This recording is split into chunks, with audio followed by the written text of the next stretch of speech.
Look, so, I mean, where does Joe Biden get off? I could tolerate it maybe if I thought he knew what day of the week it is, but he doesn't, let alone the Northern Ireland Protocol, surely.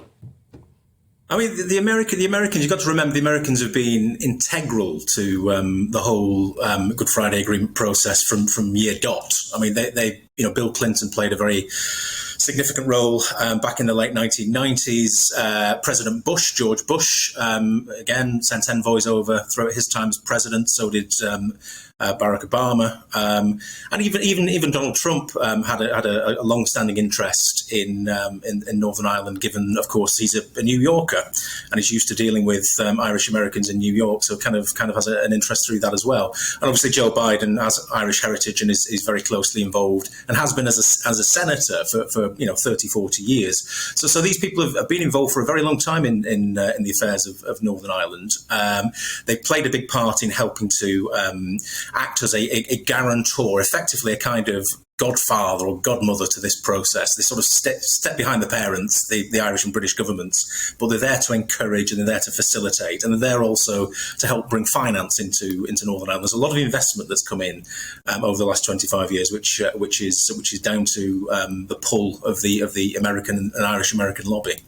But Biden as a godfather seems very scary thought to me. But anyway, talk to us through the practical concerns of the American government in relation to the Northern Ireland Protocol, because I understand what you're saying in terms of relationships and connections, both politically, economically, personally. But what are they actually concerned about that might practically happen, if they don't get what they want?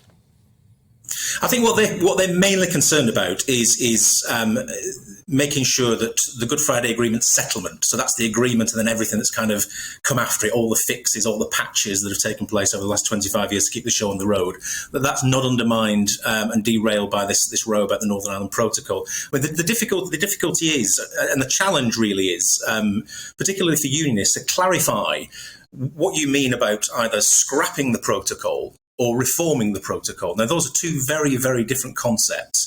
And what we're tending to see from unionist politicians right the way across the board into the loyalist community and mainstream unionists is they're using these terms interchangeably. And I think the time now is to say, look, the protocol exists to avoid a hard border on the island of Ireland. Nobody wants that. Nobody wants that because it sets Northern Ireland back, 50 years in terms of it being a real cause of division and consternation. It means it's very difficult for farmers, for example, to trade between Northern Ireland and the Republic. There's 300,000 litres of milk a week that are grown, that are